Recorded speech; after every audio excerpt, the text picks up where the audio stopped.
Welcome to the Project Zion podcast.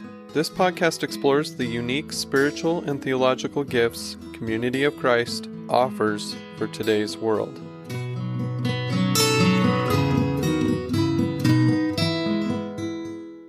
Welcome to Project Zion podcast. I'm your host, Joan Thompson from Kitchener, Ontario, Canada. This is the series Climate Brewing, where we interview the world-class experts who have given presentations as part of the Community of Christ North American Zoom series, All of Creation, From Crises to Transformation. Today, we're speaking with Katie and Zac Harmon-McLaughlin, who were part of the February 14th panel presentation on engaging the faith community. The recording of that session, as well as a follow-on conversation, is available on our website, seaofchristclimatejustice.org. Katie serves the Community of Christ in Spiritual Formation Ministries. She's no stranger to Project Zion podcast, having created a 10-episode series last spring on awakening to God's presence. Zac is the director of the Graceland Seminary and also a previous contributor to podcasts. Of particular relevance for today's topic is episode 296 from last August's Grounds for Peace series. It's such a pleasure to have the opportunity to explore with both of you how individuals and communities can become better engaged in working towards climate justice. Climate justice is such a massive and urgent problem, with seemingly new information coming at us each week around yet another dimension previously unrecognized, yet another change or shift to our lifestyles and economies that needs to be made, and ever more dire predictions of the future, even with massive global changes. Faced with this scope and urgency, it seems like the natural response of most is to either become paralyzed by overwhelm and do nothing, or to jump in to join the first action that we become aware of, whether it's scientifically helpful one or not. So today, we want to explore an alternative approach that's especially suited to faith communities. But first, there's a statement that I've heard multiple times that the climate crisis is actually a spiritual issue. Can you tell us more about this? Yes, thank you, Joan. I'll jump in and then I'm sure Zac will have some thoughts as well. The first response that I have is that everything in our lives is a spiritual issue. But in particular, when we think about the climate and justice for God's creation, we have to remember that we too are part of that creation. We too are part of the creation that God is creating and names good and beloved. And so recognizing our proper place within that interdependent web of life is part of our own humanity, spirituality, theology. But also one of the stories that I shared from my own life during this presentation came from a time when I was in college and I was, really learning about ecological theology and ecofeminist spiritualities and feeling very passionate about climate justice and care for creation. And I was in the student center at Graceland University holding a plastic bottle, and I had a simple choice to make. There was right beside me a trash can, and across the student center was the recycle bin, and I was late to class. And there was a huge crowd of people coming through the doors, which would mean that I would be fighting against the crowd to get to the recycle bin. And in that moment, I had to make a choice of if I was going to choose the convenient, easy, quick option and get to my class on time, or if I would choose the option that aligned more completely with what I was learning and discovering and how I was being formed about God's care and love of this whole beautiful creation and my part in preserving, honoring it, and helping it to flourish. And so that moment became a theological decision. It became a spiritual practice. It became a moment of profound spiritual awareness where I took this plastic bottle and said to myself, I'm going to live my faith with integrity, even in this one small act. And so I walked through the crowd of people. I'm making this sound much more dramatic than it probably needs to be, but I walked through the crowd of people and I ceremoniously held my plastic bottle over the recycle bin and I dropped it in. And I just felt this sense of peace that comes from the alignment of our lives and hearts and actions with God's larger vision in the world and for the world. And so for me, that is just one example of how the daily choices that we make have profound spiritual and theological implications, even when we aren't conscious of those. But when we become conscious of those, we can contribute our actions meaningfully with God's preferred future in and for the world around us. And this topic of climate change certainly is a part of that invitation for spiritual and theological alignment and meaning in our lives. That was good. I'm not sure I need to add anything to that. I guess the only thing I might say would be another helpful way to look at this is anytime we come across crisis or suffering, I think it's a helpful thing for us as disciples to locate God in it. Where is God in it? And what that immediately does is help us deconstruct a perspective that God is somehow separate from it, somehow on the outside looking in, when in reality, God is fully present and existent within the crisis, within the climate crisis. This is God's creation. We have, before the restoration movement even began, Christianity and Judaism have a rich history of finding God in creation, dwelling in creation, naming it beloved and giving life to it. And we find this in Genesis and in Exodus and in Isaiah and in John, and I could go on and on and on. But God shows up in creation, not separate from it. Now, I'm not saying God is creation, but I'm saying God is within and amongst creation. And that's a powerful paradigm shift to understand God is not separate from the suffering of the world, and God is not separate from the climate crisis, because this is and is part of God. I'll say one more thing too.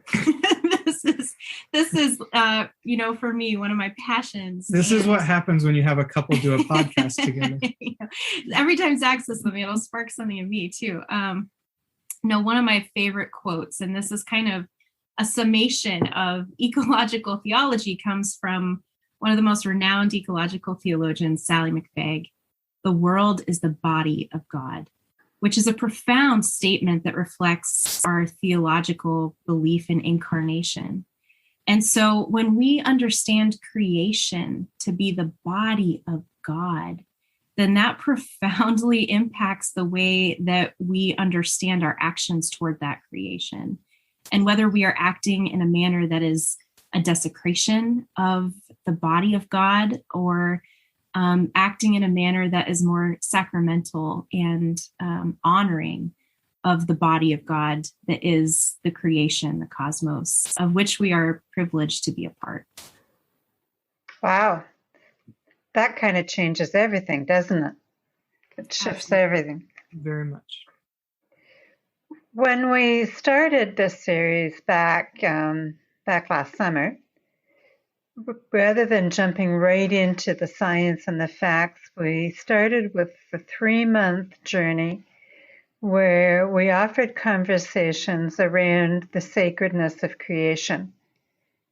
And one of the ones that really has stuck with me all through this, in one of them, Laurie Gordon, who did a wonderful job of nurturing our spirituality towards creation, talked about the fact that human beings do not fight to protect what they don't cherish. That we must cherish something before we can have the motivation and the stick-with-itness to actually go out and fight for it.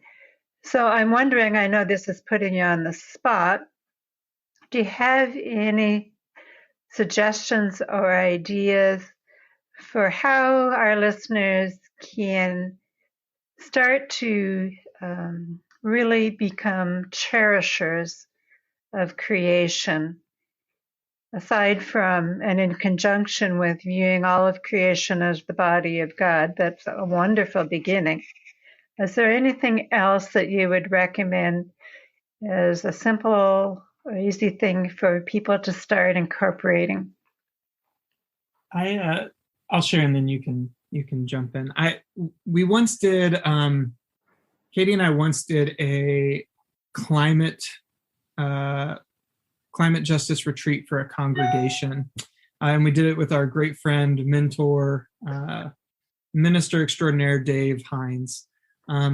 And one of the exercises we did with the congregation that weekend has always stuck with me, and I find it a great way to begin to notice, again, getting back to our first response, to notice our connection and our belonging to creation, and really trying to start a different narrative of the us-them we have with creation, right?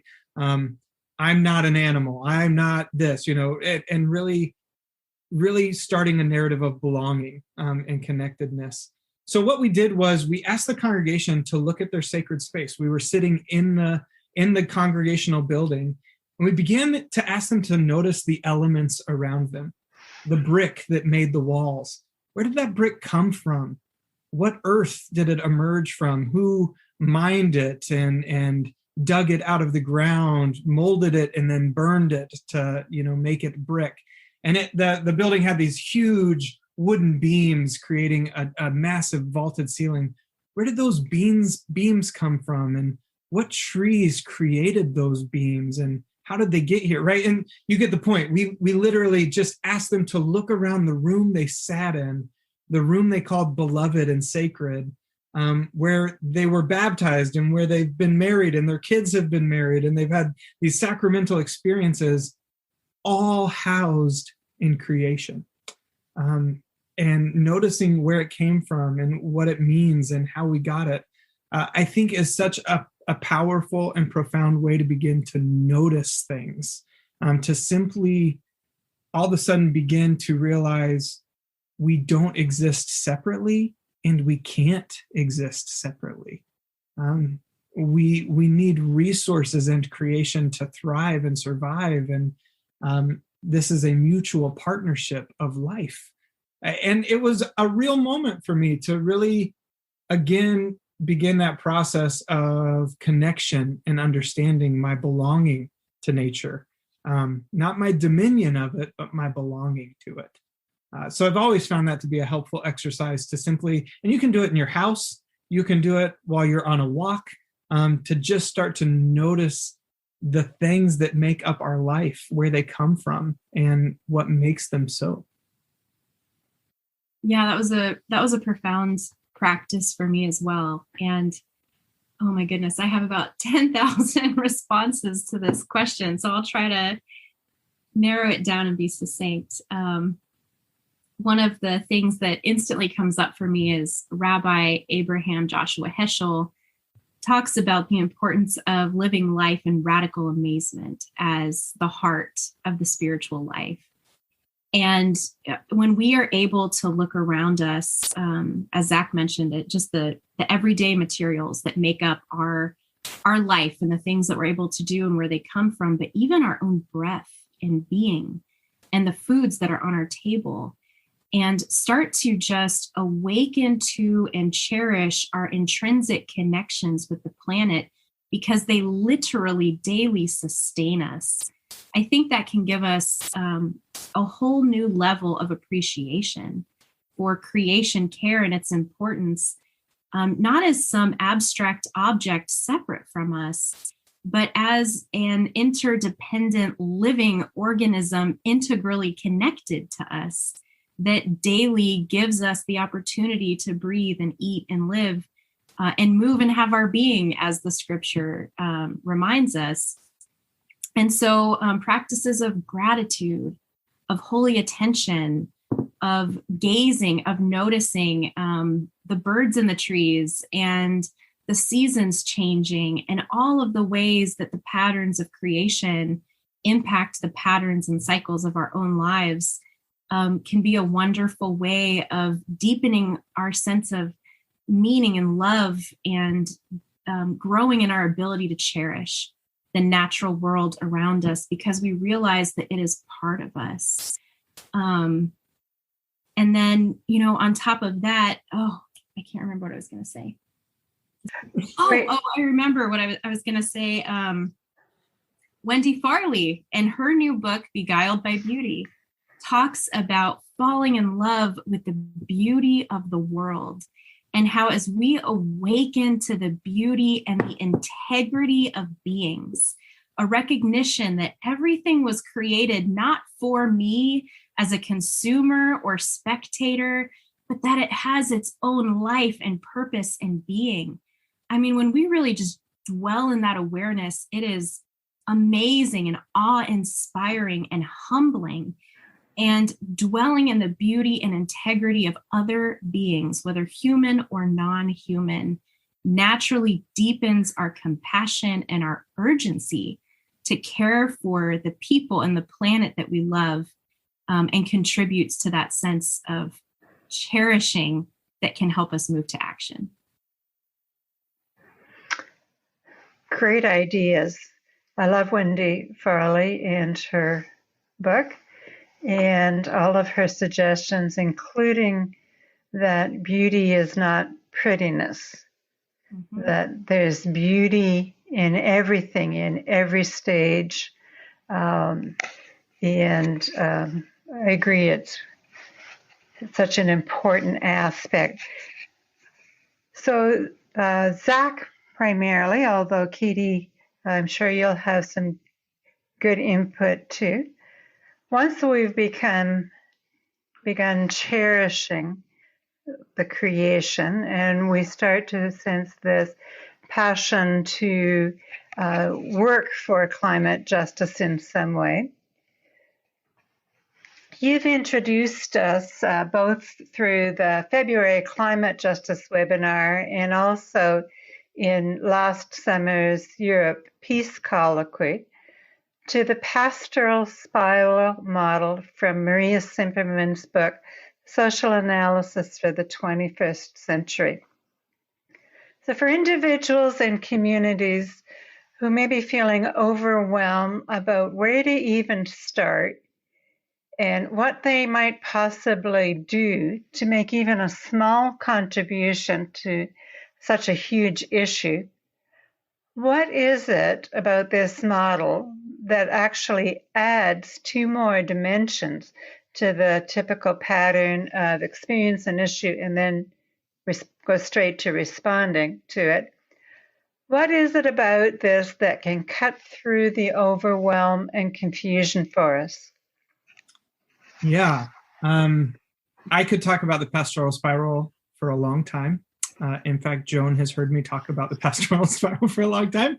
But for the sake of a podcast, this is something that I've actually been introducing to groups as often as possible lately, because I, like many people, my response to overwhelm is to stop, right? I don't know where to go, and so I become hostage of the moment, and I can't, I can't do anything. And then unfortunately, in my particular context, I end up falling into the complacency of privilege in which I find myself as a middle-class, white, straight American male.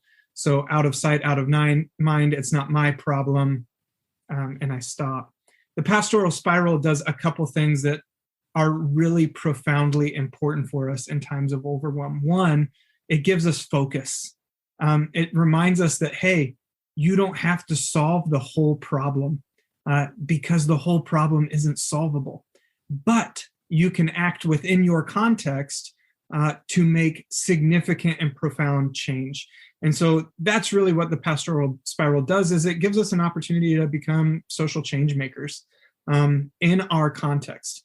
We're not going to, now I should never say never, right? Because maybe, who knows, but rarely will be the case that I, as a disciple, have some transformative impact on complex geopolitical issues in the world. But I can impact my house, my household, my congregation, my neighborhood, right? The places in which are my part of my context. And so the pastoral spiral helps us create focus. The other, perhaps more important thing it does than help us clarify our why or our intention is the pastoral spiral helps challenge our norms, our biases, and our assumptions.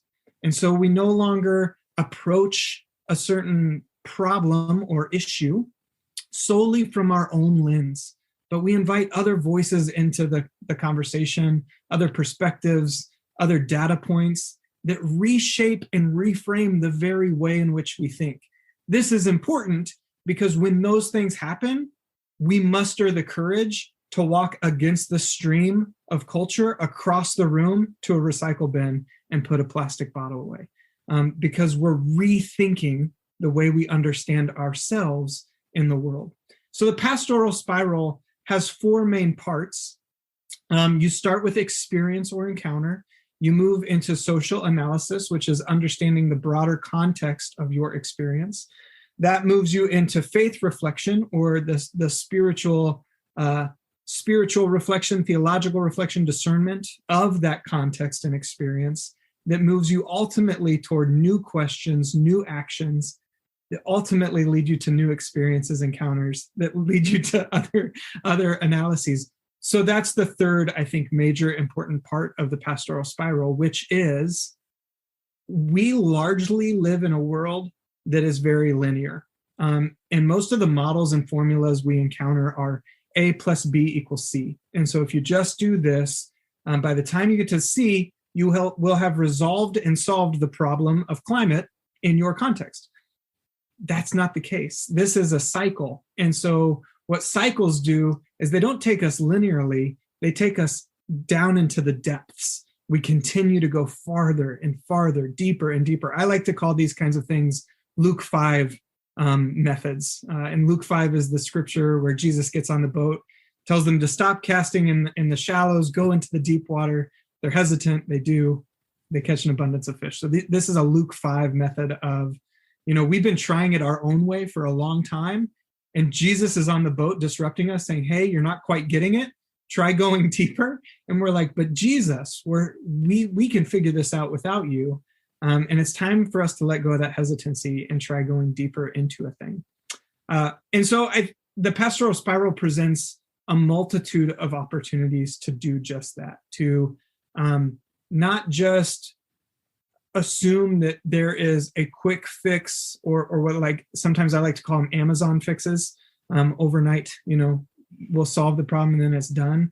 But this is a cycle, a process of not only discovering small, focused, actionable items regarding your context and climate justice, but also as you move into those actions, you're having new questions emerge, new encounters with new perspective or paradigm found through the process that ultimately lead you into a new process. And over time, that impact, that social change expands. And we find new partners, and we find new communities, and we find a whole host of relationships that make a more robust, comprehensive approach to climate justice. The last thing I'll share is just a quick quote from Marie Semperman, and I think it highlights Getting back to our earlier conversation about connection and belonging to this, in your comment earlier about really making climate a priority or something we cherish. So she says this on page 175 in her book, for those listeners that may have her book. She says, while we say we want these difficult problems and situations resolved, we usually mean that we want to have the problem solved without any significant changes on our part or in our way of life. And I love that because it's so true for so many of us. Yeah, I don't want the climate to be suffering. I don't want, environmental justice to be an issue. But it's also really easy to get the plastic bag at the supermarket and, go home with it and just say 3 Hail Marys later and a mea culpa and you'll be good. But when you enter into the pastoral spiral, you cannot leave unchanged. That's part of the benefit of the spiral, is that it's deconstructing our own assumptions, biases, and self-reinforcing narratives as we move toward justice, which is ultimately a deeper, more profound sense of belonging in creation. I don't know if you had anything to add to that. I could go on and on, Joan, but that's probably a good place to pause, I suppose. No, it was good. I'll just add on briefly that a couple of things I really appreciate about the pastoral spiral is that I think it's a really wonderful integration of social change and systems thinking with classic Christian discernment methodology. And so it really becomes this great way for contemplation to meet action for the benefit and the healing of the world. The faith reflection and social analysis pieces are taken equally seriously, and they affect and inform one another. But also, this is a method that is very accessible. The way we talked about it might sound somewhat complex, but if you are a person or a community entering this process, I think that you'll find that it has a very natural flow. It's very accessible in terms of any issue that you are desiring to go deeper in, especially climate change. And it's relevant for many contexts. This is a method that was developed, I believe, by the Jesuits in the 80s. Yeah. In the 80s, and it has been used around the world in some contexts of extreme poverty as a way for communities to really be able to discern and delve deep into their contexts to find empowerment in their own ability to search their own circumstances to discover what is needed in a situation and to respond in transformative and sustainable ways. And so this is really a process that has been used globally in many different kinds of contexts and socioeconomic circumstances, and has time and time again been transformative for the lives of individuals and communities. And I think it is a really relevant and important, helpful tool for us as we look at climate change in our own unique contexts. I might add just one more thing, if that's okay. Because Katie said something I think that is really important and connects us to our very first question, which is so important for I think all of us to understand that this is a spiritual, theological issue. What the pastoral spiral does is it connects us to an interdisciplinary approach to a thing, which is really important to remember that you don't have to be a scientist to care about climate justice, right? Or to be knowledgeable about it.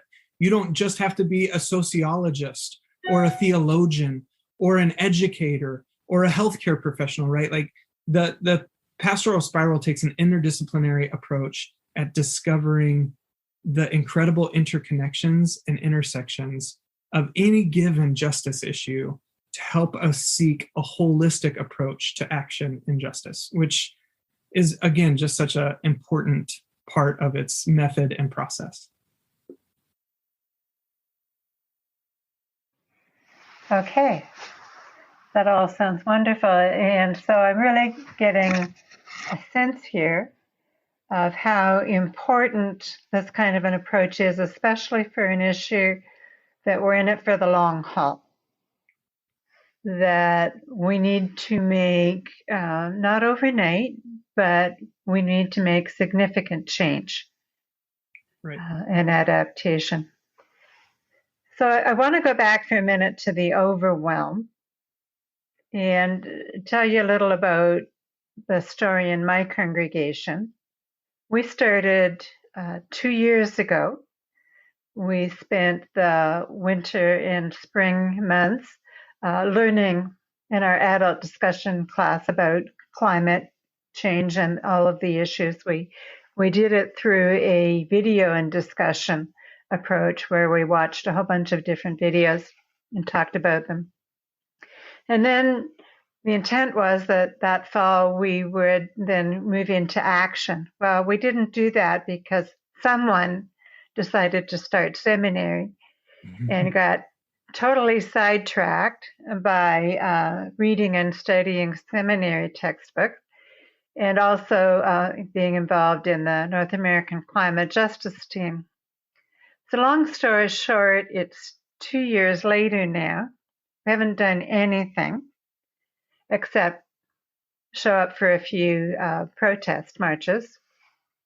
And in preparing for this podcast, I went back and listened again to your podcast number 296, plug in there for the listeners. And it just found it really incredibly helpful, where you talked about how Mother Teresa approach doing small things with great love was a great way for people to get started. And so I thought, okay, I can do one small thing with great love. I can send out an email to the congregation to see if anyone's interested in exploring climate action teams. No commitment here. Just, who's interested in talking about it for an hour a week?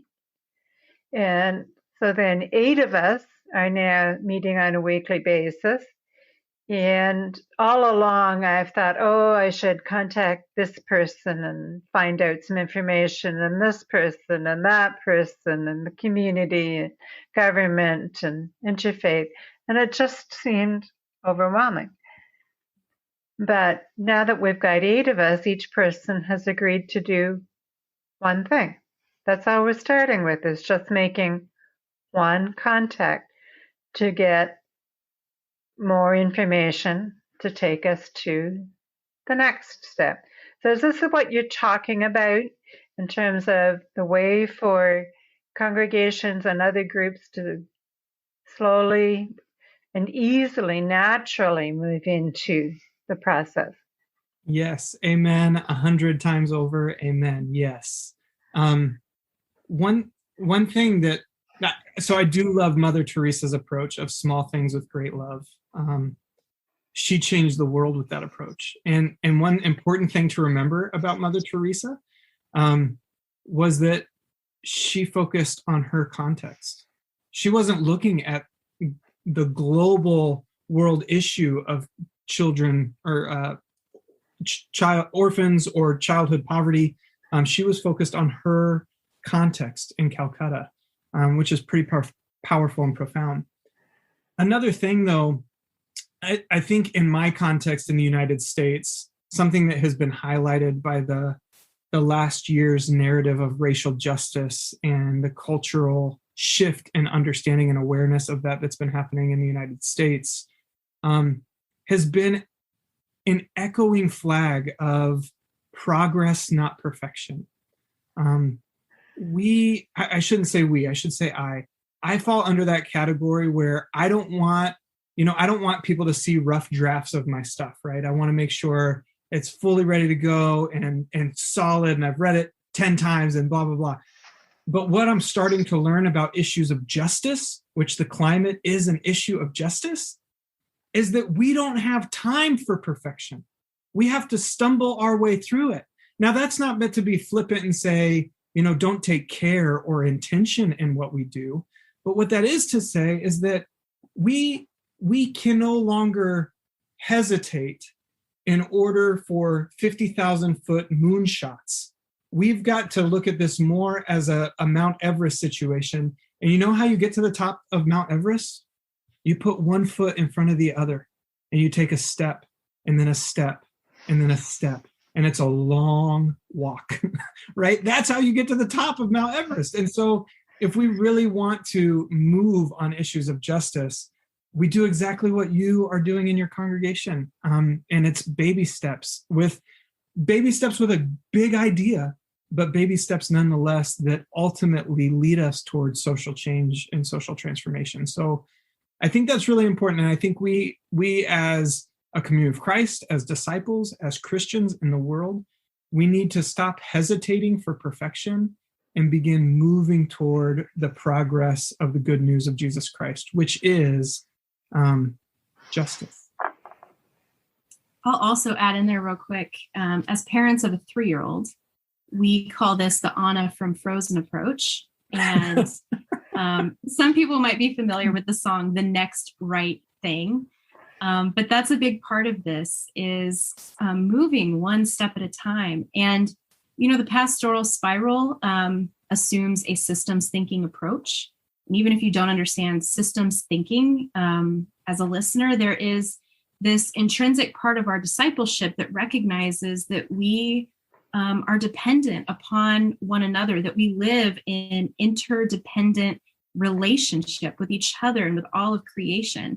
And so part of the wisdom of taking the next right step or doing one small thing and then seeing what happens and then another is that each small thing it instantly changes the dynamics of that interrelatedness in the systems in which we are embedded and connected.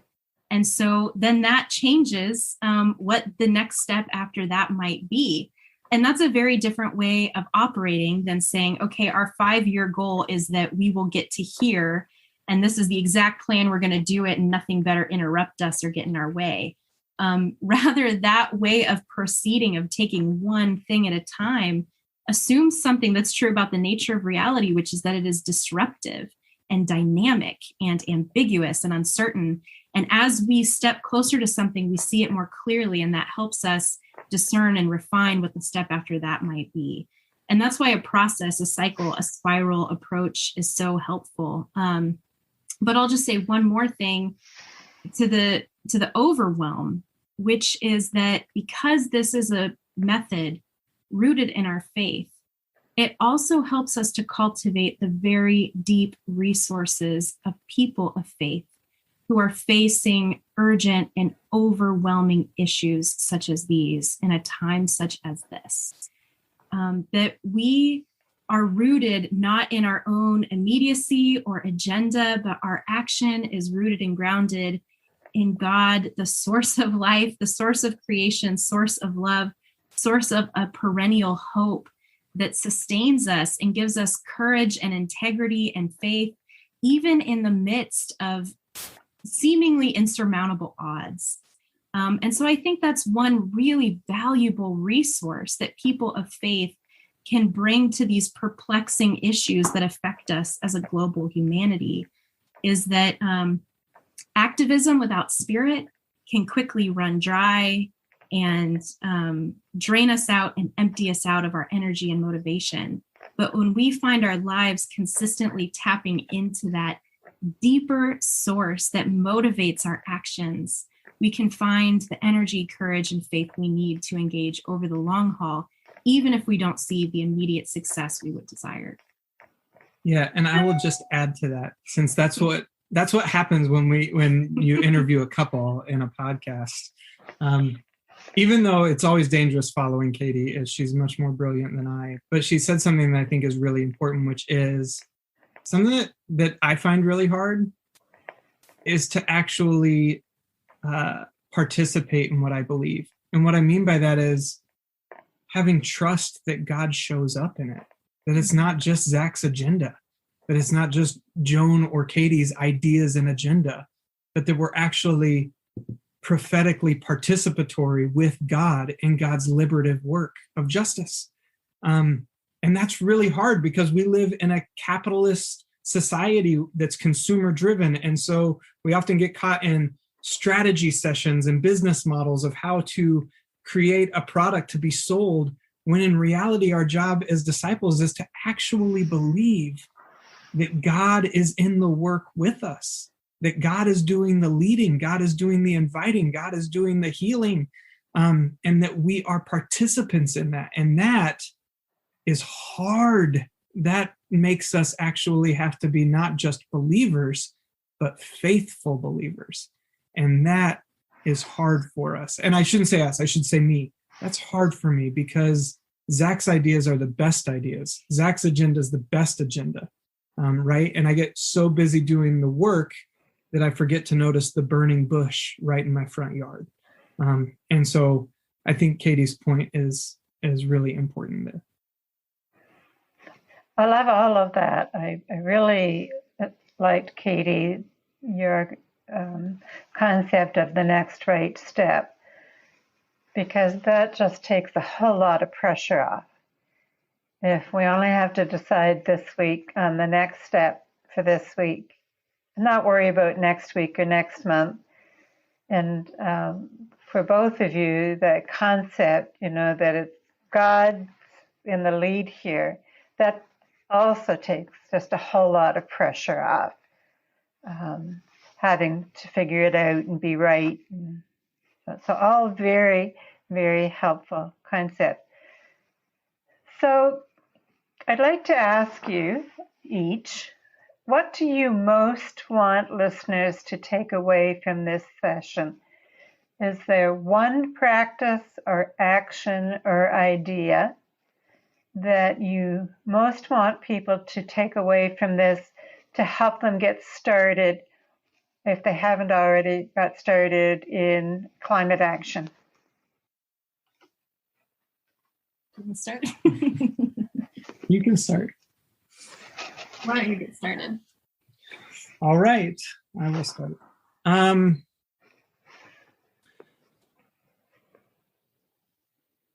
That's a great question. And I'm pausing just because there's a whole lot of things that I might want to say. I guess an important takeaway from this conversation for me is back to what we were just talking about, which is overwhelm. Friends, you do not have to solve the climate crisis on your own. In fact, it's not yours to solve on your own. But you can make a profound impact in just your family, or just your faith community, or just your neighborhood. And there are dozens of ways to do that. Even just making the shift from styrofoam containers during a coffee hour, or paper plates at a family dinner, to regular dishes, or compostable dishes. I mean, there are a whole host of small ways to begin that process of everyday, almost back to Katie's experience, worship experiences, where we're proclaiming the good news that ultimately lead us to more and more experience. And this has been my experience in advocacy and justice work over the last decade or so. It is a slow process of building relationships with policymakers and legislators, and those things don't just happen, but it's a consistency of engaging in the work and showing up and being present. And so a takeaway from this would be just that. Focus on your context. Focus on the things that you can do, whether it's bringing a group of 8 people together and asking the questions collectively, or whether it is choosing to walk across a room and put a plastic bottle in a recycle bin. That is a profound victory of proclaiming God full present in creation. Yeah, and I'll just add to that, maybe a shameless promo that I would love if every listener went out and bought a copy of Maria Simperman's book, Social Analysis for the 21st Century, and used that as a study in your congregation or in your own personal life, because we have just given a very, very brief toe in the water description of the wisdom that is offered in this model that was not designed by Simperman, but she does such a wonderful job of making it relevant within the contexts that we find ourselves in these kinds of issues in the world today. And she does specifically address climate change in her book. But, I think maybe most of all, when I first felt a really deep call to ministry and knew that I wanted to be a full-time minister, was when I discovered that discipleship was really exciting, that there was a real possibility of changing the world through our faith. And it's because every single day our actions have an impact, whether we realize it or not, because we are embedded in systems of relationship and connection with people and with the planet itself by every decision we make, from what we choose to eat, the clothes that we buy, what we consume, how we live, where we drive, how we commute. All of those things impact the planet and the people who are connected to the planet and the world around us. And so when we awaken to the power of our actions and choose to embody our faith in daily decisions, it makes a difference in that system of connections of which we are already and always a part. And that's exciting to me. That is really energizing and hopeful, because it's not like I have to work really extra hard to make a difference in the world. I mean, that's debatable, I guess, but every single day I can make choices that can contribute to the flourishing and well-being of God's beloved, beautiful, broken creation, and to know that I'm part of that creation. And so I guess I want people to hear that there's joy in this effort. There's hope in this effort. Even though the problems are tragic and overwhelming, the invitation is joyful resistance for the sake of God's peaceable kingdom come near and the well-being of God's whole creation. And to me, that is powerful, profound, exciting, energizing, radically amazing work that I feel privileged to participate in. And so my prayer and hope is that others might awaken to that joyful invitation to participate with God in bringing about a better world for everyone. Wow. Well, all I can say to that is amen. Amen. That was beautiful. Thank you, Katie and Zac.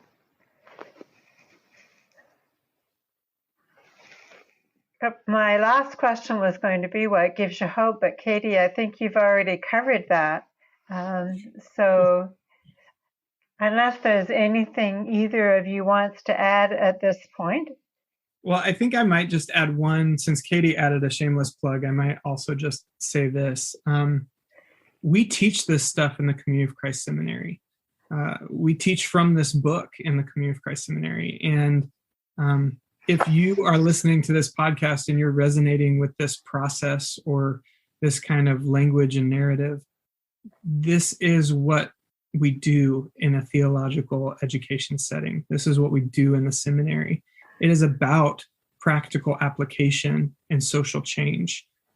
That's why seminaries exist. And so if you're resonating with it, don't hesitate to go to www.graceland.edu/seminary and check out some of the things we do. And I know that is a profoundly shameless plug, but I'm also dead serious about it.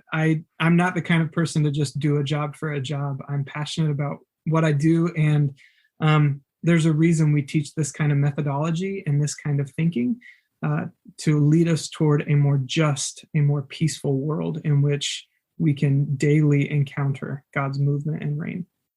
And I have one more hopeful thing to add. This is going to be like a 3-hour podcast.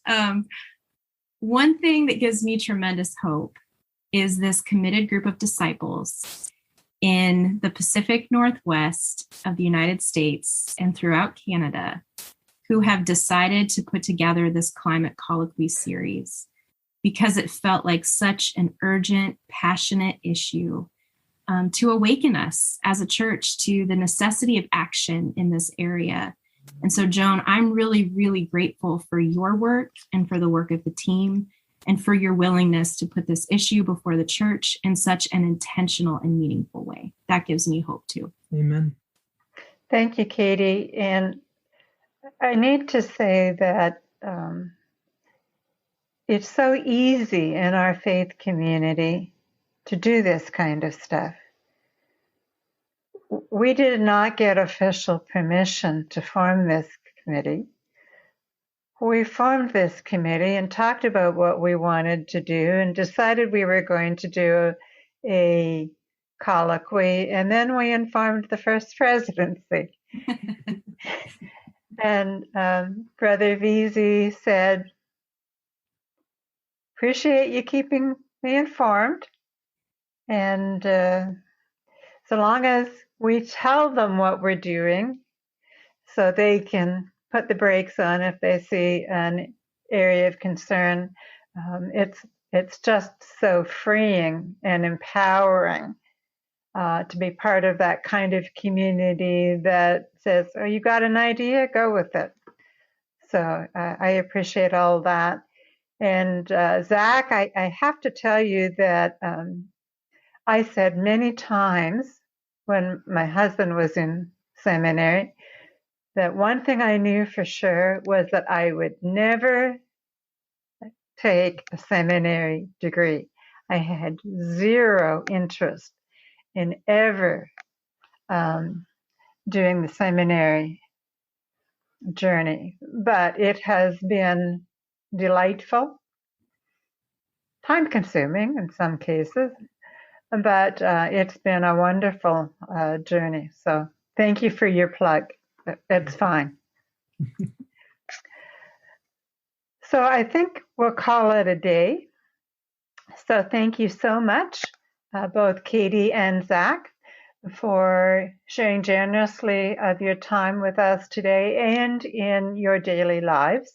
Thank you to our listeners for joining us as well as we continue to wrestle with the current and forecasted climate crisis and what our role and response shall be. Join us next month when Dr. Phoebe Barnard will be discussing biodiversity loss and the fraying tapestry of life. Thank you.